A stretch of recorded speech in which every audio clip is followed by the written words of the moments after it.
Okay, so it is Friday, the 13th of July, and I'm here with Clinton DuBose, a former colleague of mine. And Clinton is involved in a lot of stuff these days, and this is a show about mind, body, and spirit and the connection of all those things. And Clinton, I know that you're very, very invested in the well being of all of us and the human body in particular. And I wanted you to maybe you could tell us a little bit about what you're doing. Well, thank you, Lacy. I appreciate you inviting me here for the podcast. Just going to tell you a little bit about myself. How far back would you like me to go? How far back? Well, I know you recently retired from a career with the Federal Bureau of Prisons, and probably want to talk a little bit about, maybe go back just to September when you retired, and kind of the decision-making process you went through with respect to your next steps. Okay, well, I worked with the Federal Bureau of Prisons for approximately 26 years. Started off in Butner, North Carolina. They have like 5 institutions out there. You're familiar with those. I worked at the main institution, the FCI 1, for maybe 16 years or so, and I transferred from there up to the Deuce. And from the Deuce, I went back and forth to the camp, and then I eventually finished working at the camp for 26 years. Specifically, I worked in the area of substance abuse. I was a substance abuse specialist there. And my background is in psychology. I have a bachelor's in psychology and a master's in psychology. And specifically, I focused on substance abuse and helping guys in a residential program there.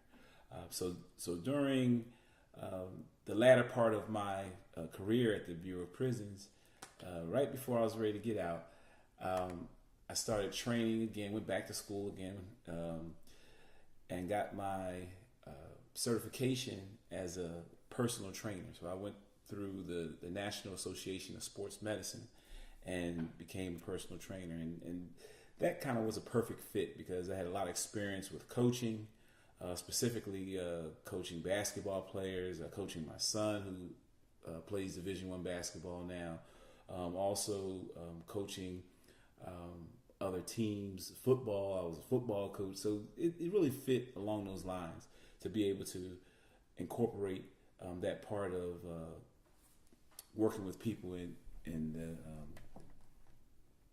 the areas of coaching them. So once I left in September, I was certified at that time. I had completed my coursework, and I started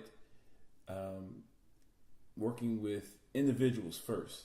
And then from working with individuals, I branched out and started working with groups, specifically teams, basketball teams, female, girls teams, guys teams. So I was doing group work and I was doing individual work. And I learned a lot of different things as I went through the process, and things really tied together. So this podcast in particular, talking about mind, body, and spirit, really goes together with what I've done and the type of things that I'm currently working on. You moved into a field where you have a lot of interest, but also where you have a lot of passion. And I think that's so important, that we are doing what we love. And it sounds like the decisions you've made are in line with what you love, which is you love helping people get fit, tone. You like helping people connect with their body. You like seeing people feel good about themselves, sounds like. And you are doing what you love. So I just want to acknowledge that's awesome. A lot of people don't make that choice in their life, and they're not very happy. So it gives me great joy to see, and pleasure to see you happy and doing what you love. Yeah. So I guess when I think about the mind, body, spirit connection, and I think about the body in particular, I'm wondering if you have noticed a theme in the psyche of people that you work with respect to how they feel about exercise and getting fit, and maybe even, there's probably a pretty common set of obstacles that you see in people's thought process when they think about getting their body ready and fit and tone. And I'm just wondering if maybe you could speak to some of that. Yeah, definitely. I mean, and it's very similar to the field that I came out of, working in psychology. The first thing with anything, Lacy, is that you have to have some sort of motivation. and where does that come from? It works best when it comes from within. However, people can be motivated in many different ways, but the motivation is the big key. So when I was working in substance abuse, when I'm working in personal training, fitness, so when you talk about motivation, you're talking about the mind. So why are you motivated to do what? What do you want? How are you going to get it? What are the driving forces? What are you telling yourself? What's your self-talk? I can do it. I can do it. Oh, I can't do it. I can't do it. I mean, we look at all of those things. And so this is that example I gave you right there basically kind of shows how these things tie in. My use of psychology along with, the fitness part. That's why this mind body really just ties in so much, because it all starts with the mind. What are you telling yourself? How do you motivate yourself? So with fitness, a lot of people say they want something and may want something, but how do they motivate themselves? And how do they stay motivated? How do you complete your goals? How do you get what you say you want? How does the rubber meet the road? Basically, how does the rubber meet the road? I mean, and so this all really ties in. I know, Lacy, you and I, we talked about a principle that really stood out to me, and is so it really just fits so well, and that's the SAID principle. Acronym SAID, SAID, and we talked about that. And you remember we talked about that for a long time. But basically, that SAID principle talks about specific adaptation to impose demands. Lord, Clinton, if I can interrupt right here, that's a pretty powerful acronym, because we could really apply that to all of human conditioning. Can we not? Yes. Wow. Yeah. So I guess that's the energy that has connected us on this podcast. But that's big, because when we look at specific adaptation. So what specifically are you doing differently, or what are you doing to get that in which you say you want? They go back to that definition of insanity. Say insanity is doing the same thing but expecting different results. You tell the guys that all the time. Especially in substance abuse, guys that they say, well, I want to get out, I want to do this differently, but they're hanging around with the same buddies in the same places, doing the same behaviors. They say, so insanity is thinking that you can do the same thing, but you expect different results. So with the SAID principle, specific adaptations. What are you going to do specifically? Because then you're going to adapt to those imposed demands that are placed either by you or by someone else. So let's talk about this, Lacy, with regard to fitness. So now you're working out 3 times a week. You're doing full body routines where maybe you weren't doing that before. You're going to see, based on those specific adaptations, now your body starts to adapt to this routine that you're doing, to these imposed demands that you're placing on your body. In addition to that, we talk about your eating, what you eat, how much you eat, which also is a part of that adaptation to an imposed demand. And all of that goes together to really look at the end result of what it is that you want, where you want to be, and what you want to achieve. And thus it really ties into the mind. Talk about your body, and this last part, the spirit. Wow, that's a deep concept, spirit. Well, that is one that's near and dear to my heart. But before we go there, I wanted to just comment on this concept of imposed demands. And I hear what you're saying with respect to fitness. You're talking about self-imposed demands in some way, shape, or form. And certainly, the human conditioning is often demands imposed by others, like our family members and school systems and medical communities and things like that. But we could talk for hours about that idea. But let's go back to the fitness concept. So what you're suggesting is that if somebody can change the demands that they're placing on themselves, they can change those imposed demands to demands that are healthy, that are nutritious, that are in the best interest of the body, then they will adapt in a healthy way, and it will become easier and easier to respond and to respond to those imposed demands. So the idea is that we have, number one, we have control over those things we are imposing on ourselves.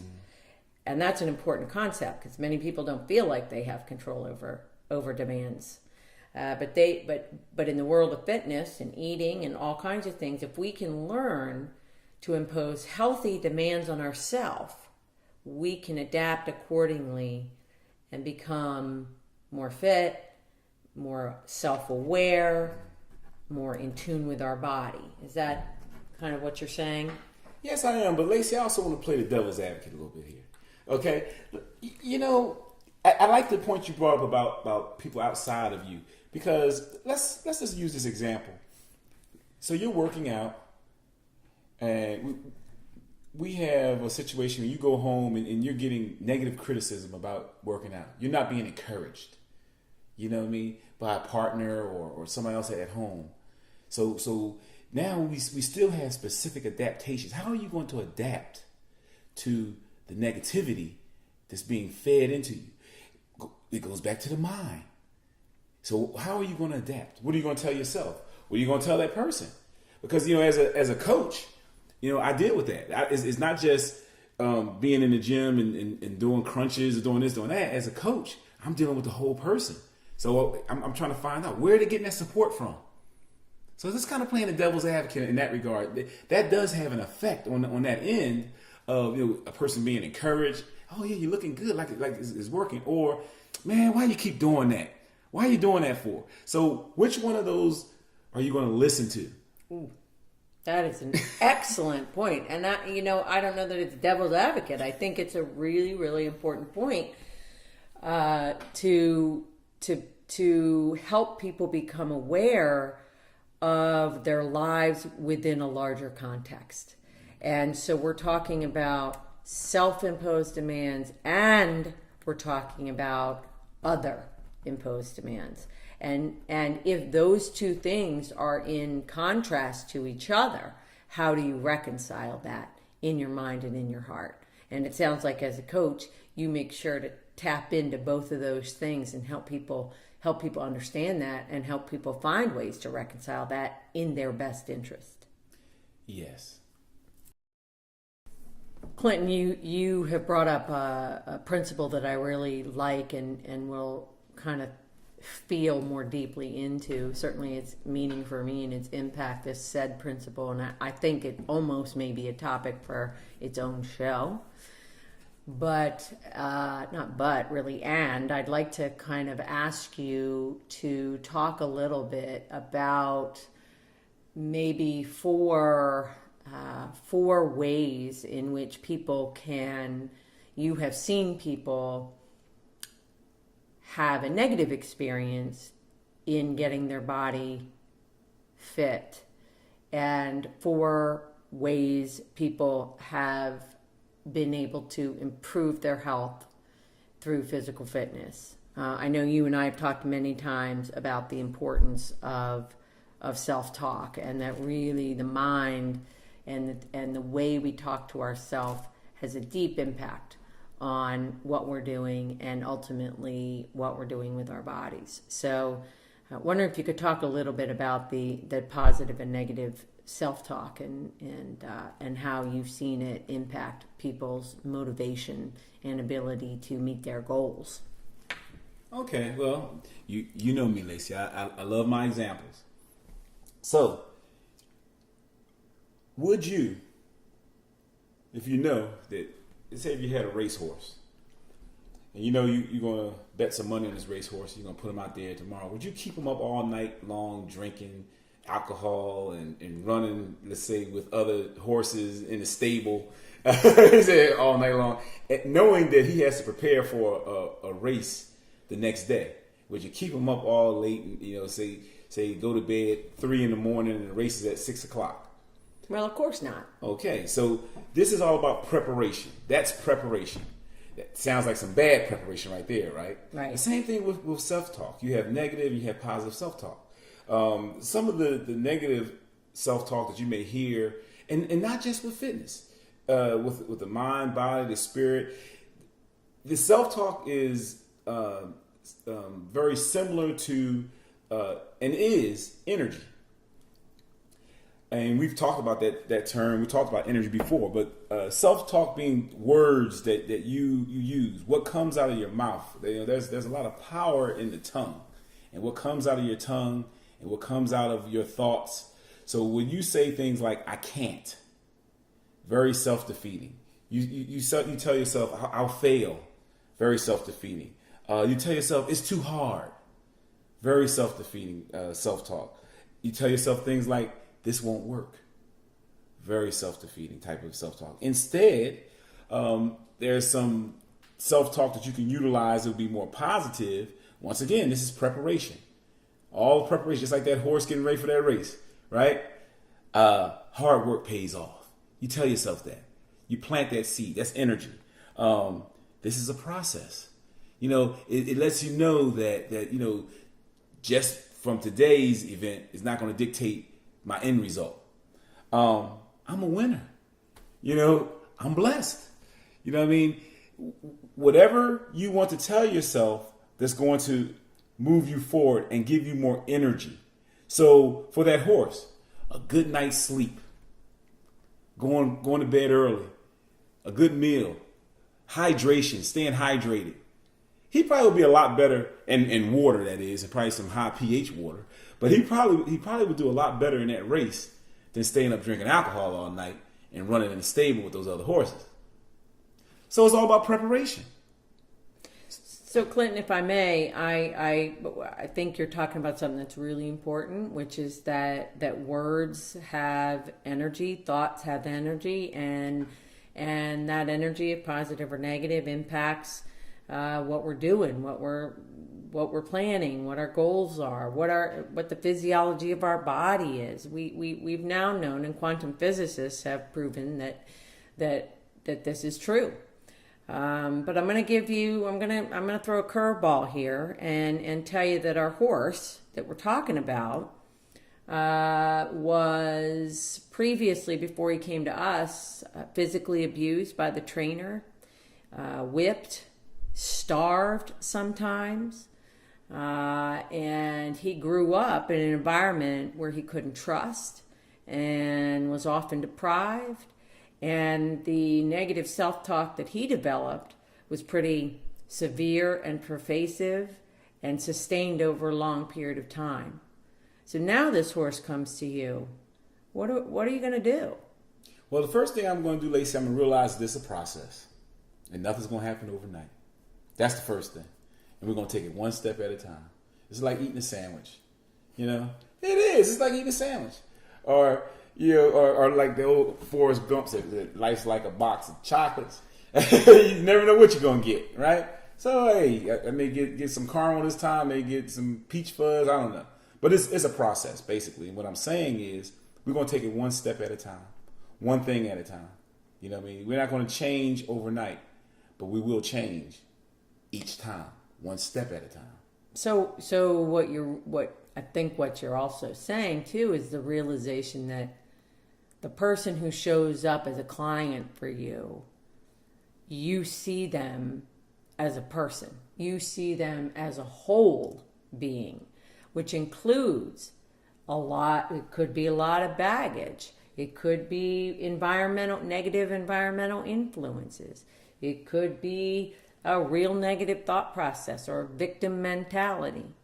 But you're saying that by working with somebody over time and through a process, that you can help them overcome and achieve their goals.